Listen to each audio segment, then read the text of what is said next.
ကဲဒီနေ့ကျွန်တော်တို့မင်္ဂလာပါအားလုံးမင်္ဂလာပါဒီနေ့ကျွန်တော်တို့ဆွေးနွေးချင်တဲ့အရာကဘာလဲဆိုတော့စေမစွာကခွဲခတ်မှတ်သားတော်မူခြင်းရှိရတဲ့အကြောင်းဘာကြောင့်စေမစွာကခွဲခတ်မှတ်သားတော်မူခြင်းဆိုတဲ့စကားရှိနိုင်တာလေရှင်ချင်ရမယ့်နှုတ်ကပတ်တော်တွေကအမတ်1မှာတိယော4:8မှာချစ်ချင်းမေတ္တာဖယားတခင်ကတက်ခန်းကြီး9အခန်းငယ်44မှာရန်သူကိုချစ်ပါလို့မိန့်မှာထားခဲ့တာသူကိုယ်တိုင်ကမချစ်နိုင်ပဲနဲ့ဖန်ဆင်းထားတဲ့တရားဝါများကိုအာကြီးနဲ့ရန်သူကိုချစ်ခိုင်းတာမဟုတ်ပါဘူးသူကိုယ်တိုင်ကသူ့ကိုပုံကန်တဲ့လူစီဖာစာတာနဲ့အပေါင်းပါတို့ကိုချစ်သေးလို့နောင်တရပြောင်းလဲလာဖို့စိတ်ရှိဖြင့်ချင်းချစ်ထားတဲ့နေ့ရက်အထိချစ်နေတော့ပါပဲထာဝရဖြောင့်မတ်ခြင်းကိုရထားတဲ့ယုံကြည်သူတို့ကိုဗျာဒိခိုင်း7အခန်းငယ်30အတိုင်းစာတာနဲ့အပေါင်းပါတို့ကနိညာမပြတ်အပြစ်တင်တော်လဲဟေရှာယ54အခန်းငယ်8နဲ့30မှာမဇွိရတဲ့ထာဝရမေတ္တာကလာတဲ့ယောမခန်းကြီး9အခန်းငယ်16မှာအပြစ်များလက်ပင်လွတ်စေဆိုတဲ့အိဖက်ခန်းကြီး1အခန်းငယ်9နဲ့10မှာအတိုက်ထက်လွန်များလာဆိုတော့ကျေးဇူးတော်ရဲ့ဘုံအတရေကိုမဲ့လုံးကြီးအဖြစ်စာတန်နဲ့ပေါင်းပါတို့အားပြရဖို့ကိုအကြီးမြတ်ဆုံးသောမေတ္တာတော်ရှင်ဖြောင့်မတ်တော်ဖရာတခင်မှာတာဝန်ရှိသေးတာဖြစ်ပါတယ်သူတို့နောင်တရသည်ဖြစ်စေနောင်တမရသည်ဖြစ်စေဆိုတော့အကြီးမြတ်ဆုံးသောမေတ္တာတော်ရှင်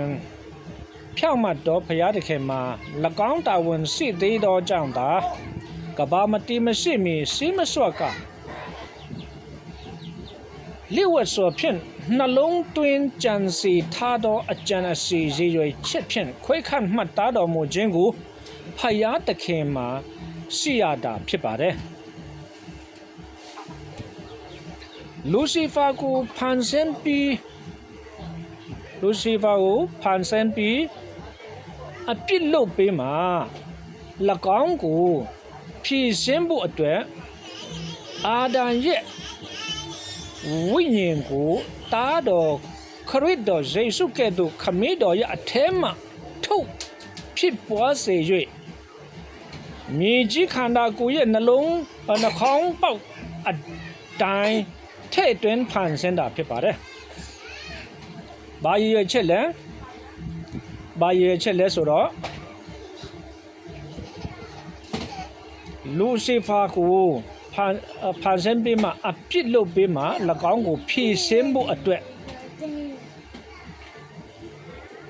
အာဒံကိုဖန်ဆင်းတာဖြစ်ပါတယ်ဖန်ဆင်းရတဲ့ပုံစံကိုလည်းခမည်းတော်အထဲမှထုတ်ဖြစ်ပွားစေတော်ယေရှုကဲ့သို့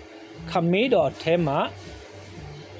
အာဒံရဲ့ဝိညာဉ်ကိုထုတ်ဖြစ်ပွားစေပြီးမြေကြီးရဲ့ခန္ဓာကိုယ်ရဲ့နှာခေါင်းပေါက်အတိုင်းထဲ့တွင်ဖန်ဆင်းထားတာဖြစ်ပါတယ်စာတန်ဖက်ကိုပါသွားကြကုန်တဲ့အာဒံအမျိုးထဲကအနည်းငယ်ကိုလျှို့ဝှက်စွာရွေးကောက်ခွဲခန့်မှတ်သားတော်မူဖို့လုပ်ရတော့မယ်ဖြစ်ပါတယ်အိဖက်အခန်းကြီး1အခန်းငယ်4မှာ30မှာ ယေရှုဖျားရဲ့ကယ်တင်ခြင်းကိုလက်ခံယုံကြည်ဖို့အမွေခံတာရမီဖြစ်စေဖို့ကောင်းကင်ဘုံနဲ့ဆိုင်သောအရာတို့၌ခတ်သိမ်းသောဓမ္မမင်္ဂလာဝိညာဉ်ကြီးရာထူးကိုခွင့်အာဏာစီးစိမ်အားလုံးကိုပေးဖို့၎င်းတို့အပေါ်မှာပေးထားသောအတိုင်းထက်အလွန်များလာစွာသောကျေးဇူးတော်၏ဘုန်းအတ္တစီကိုချီးမွမ်းစွာ၌၎င်းယုံကြည်သူတို့ကိုအသုံးပြုဖို့ကဘာမတိမရှိမီရှိမစွာကခတ်သိမ်းသောတတိပညာတော်အားဖြင့်လျှို့ဝှက်စွာနှလုံးသွင်းအကြံအစီဇေရွေချက်တိုင်းခရစ်တော်၌ရွေးကောက်တော်မူခဲ့တာကိုရှင်ဘောလုကပြောထားခဲ့တာတဲ့အပြင်ယောဟန်ခန်းကြီး14အခန်းငယ်26နဲ့အခန်းကြီး16အခန်းငယ်73မှာယေရှုဖျားကိုယ်တိုင်ကဖြစ်တိကောအခန်းကြီး2အခန်းငယ်30နဲ့17မှာရှင်ပေါလုကိုယ်တိုင်ကဖြစ်တန်ရှင်းသောဝိညာဉ်တော်သည်ဖယားတခင်နှင့်နေရာတိုက်အောင်ခတ်သိမ်းသောအရာတို့ကိုဖော်ပြလိမ့်မယ်လို့ပြောထားခဲ့ပါတယ်ဒီနေရာမှာဖယားတခင်ဤနဲ့နေရာတိုက်အောင်ခတ်သိမ်းသောအရာတို့ကိုဖော်ပြလိမ့်မယ်လို့ပြောထားတယ်ကဲဒါဆိုရင်မာတဲခန်းကြီး73အခန်းငယ်7မှာကောင်းကင်နိုင်ငံတော်ဤနဲ့တော့အရာတို့ကိုသိရတော့အခွင့်ရှိသူမရှိသူဆိုပြီးတီးတန့်ပုဂ္ဂိုလ်တွေရှိကြောင်းယေရှုဖျားကိုယ်တိုင်ကဖော်ပြခဲ့သေးတယ်လုကာခိုင်း10အခန်းငယ်22မှာတားတော်နဲ့တားတော်ကလင်းစေတိစေလိုတော်သူနဲ့မလင်းစေမတိစေလိုတော်သူဆိုပြီးယေရှုဖျားကိုယ်တိုင်ကဖော်ပြလိုက်ပါသေးတယ်ယောဟန်ခန်းကြီး6အခန်းငယ်30နဲ့44တို့မှာခမေတော်ကငါကိုပေးတော်မူတမျှသောသူတို့သည်ခမေတော်သွေးဆောင်ပေးတော်မူသောသူတို့သာဖြစ်ပြီး၎င်းတို့ကိုသာ၎င်းတို့ကသာငါထံသို့လာကြမယ်လို့ယေရှုဖျားကိုယ်တိုင်ကဖော်ပြထားပါတယ်ဒါတွေကိုကြည့်ပြီးရှိမစောကခွဲခတ်မှတ်သားတော်မူခြင်းကိုဒီလောက်ကြီးတိတာရှိမစောကခွဲခတ်မှတ်သားတော်မူခြင်းရှိကြောင်းကိုဒီလောက်ကြီးတိတာထင်ရှားတာကိုတောင်မှဝိညာဉ်တော်အထူးဖွင့်ပြခြင်းမရတဲ့ခရိယန်ဆရာဆရာမအများစုကယေရှုဖျားနဲ့ရှင်ပေါလုကို Calvinism, Arminianism လို့အမျိုးဝေဖန်ခြင်းကြသေးတယ်ဒါကြောင့်ဝိညာဉ်တော်အထူးဖွင့်ပြခြင်းအောက်မှာကျမ်းစာကိုတိကျွန်းကျင်လှတော့ယေရှုဖျားနဲ့ရှင်ပေါလုတို့ကို